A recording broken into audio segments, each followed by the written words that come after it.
yung North Avenue Station ng Metro Manila Subway. Yan. Yan, mga panibagong Binto Night mixing tank yun ah.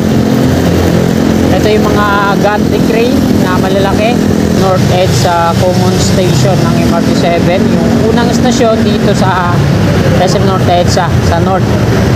At ang dulo niyan, San Jose del Monte, Bulacan.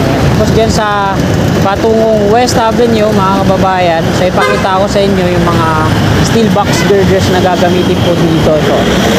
Marami na ito dito. Nakatakip pa ng mga lona. Sinimulan ko to, walang naniniwala sa paligid ko.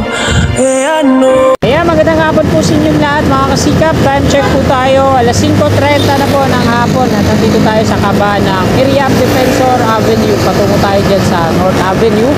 Kakaliwa tayo palabas ng EDSA. So silipin lang natin yung North EDSA Common Station ng MRT7 dito sa part na to, no? Ito yung unang estasyon dito sa Norte, SM North EDSA. At yung dulo na ito sa San Jose del Monte, Bulacan. Naman nagbiblink. So abot tayo mga kasigap. Thank you.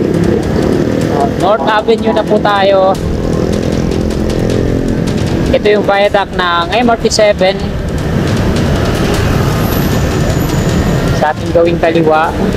So tingnan natin kung nakakadiretso na dito, no? O kakanan pa ulit dito sa Mindanao Avenue, dito sa harapan ng Metro Manila Subway North Avenue Station.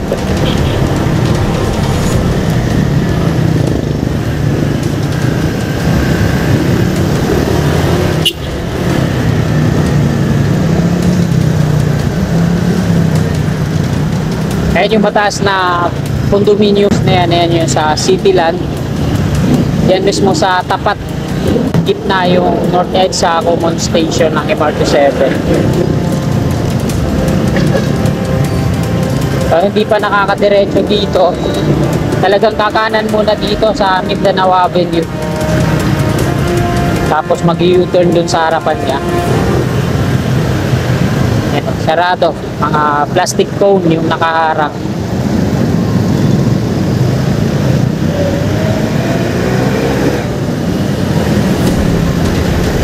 Sa kanan natin yung North Avenue Station ng Metro Manila Subway.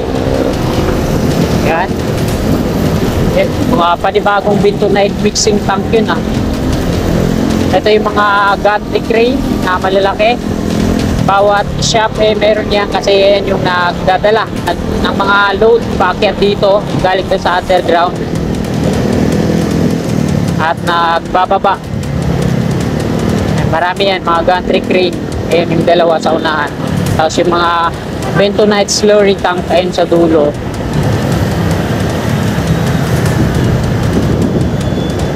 So ayan, dito yung designated na U-turn slot pakaliwa sa harap ng gate ng subway.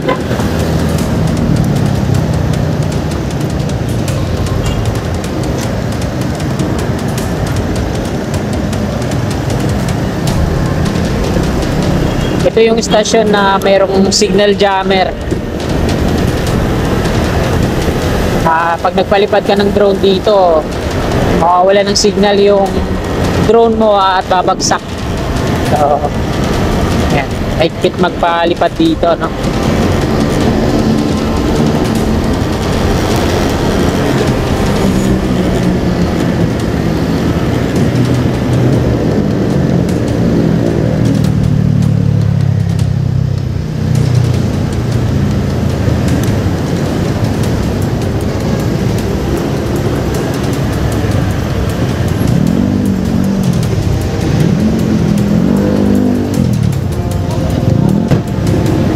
So dahil hindi nga nakakadiretso dito, kailangan natin umikot doon sa Mindanao Avenue harap ng subway. At ayan, ito yung Cityland sa kanan natin. Kaya try na naman dito sa kaliwa natin.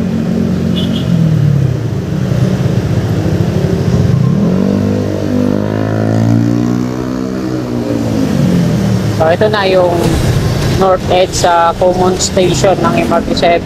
Yung unang estasyon dito sa SM North EDSA sa north. At ang dulo niyan, San Jose del Monte, Bulacan.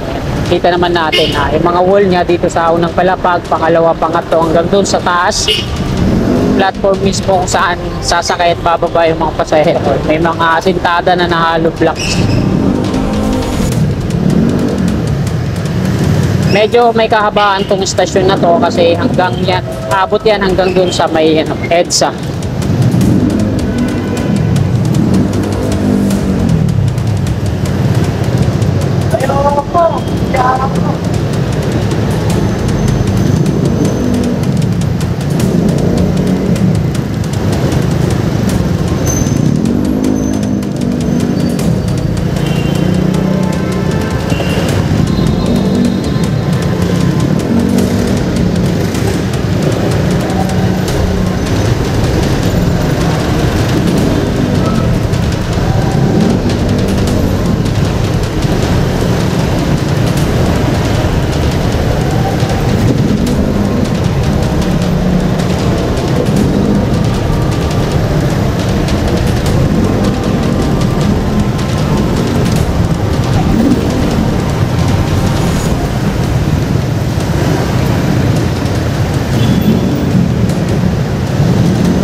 Ayan yung mga ilalagay dito sa bawat, yung pinaka beam niya dito sa mga steel columns na to, yung nandun sa kanan kanina. Ito ilalagay yan. Ayan yung mga joint niya. May mga steel girders na rin yan. So, hanggang dito yun, yung mga steel columns na yan. Sa may EDSA. Tapos dyan sa patungong West Avenue, mga kababayan, so ipakita ko sa inyo yung mga steel box girders na gagamitin po dito. Ito. Marami na ito dito. Ay, nakatakip pa ng mga lona. So dito po yan i-install. Ayan yung coping beam na yan dito sa northbound. Sasalo naman doon sa kabila, southbound. Tapos din yan sa taas. Higitan niya yung kable ng kuryente. Yung viaduct na yun, steel viaduct na yan sa LRT1 at yung turn back guideway ng MRT3, yung konkretong viaduct na yun. Higitan niya. So napakalalaki po yan mga kasiga po. Mga steel box girders na to. At napakahaba. Ang 5 piraso niya, yan, abot hanggang doon. So nasa mahaba. Basta di ko matansya kung ilang metro to. No? Talagang yung 5 piraso yung sukat doon sa northbound patungong southbound EDSA. Ito naman yung concourse dito sa SM North EDSA. Mula dito sa garden, sa kanan, patawid dito sa Emerson Building. Napakaganda niyan. Ayan naman yung SM North EDSA station ng P2P bus.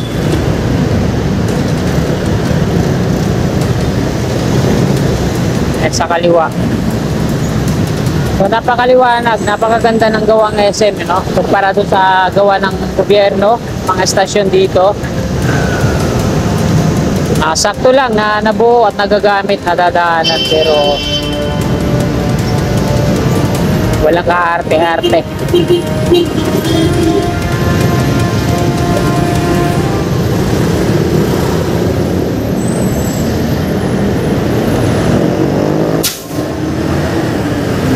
So mula dito, 5 to. Ito yung mga steel box, portal, pier columns hanggang doon sa dulo sa harap ng SM Annex.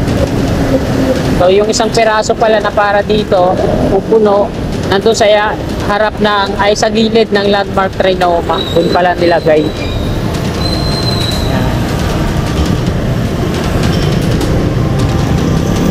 Ang dating kontraktor na gumagawa dito, di naman kaila sa ating kitang-kita na yan, BF.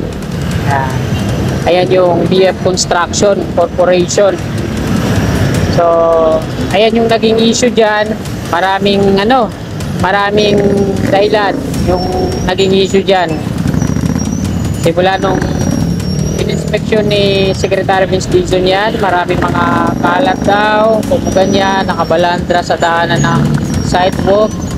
Tapos dito din sa likod natin, mismatch daw. Mas mataas yung steel viaduct at mababa yung konkreto. Pero nalaman ko na lang na ang pinaka dahilan pala doon ay yung hindi pagbabayad ng gobyerno.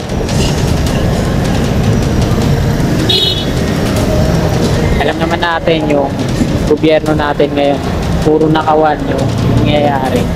Lalo na sa ahensya ng DPWH. Wala na silang pambayad sa BF Corporation Construction, kaya hindi na ginawa ng BF Construction, kaya nakatenga. Kaya hanggang sa tinanggal na lang sila ng Secretary Vince Dizon dating DOTR Secretary, no? Tapos ngayon napapabalita dyan ang gagawa na ay LRMC. Ayun yung gumawa ng patungo dun sa Cavite Extension mula Baclaran to Sukat. So ayan mga kasikap, hanggang dito na lang po itong video na to. Marami pong salamat sa inyong walang sawa at pahit na suporta. Magandang gabi po. God bless. Tulad ko lahat ng mga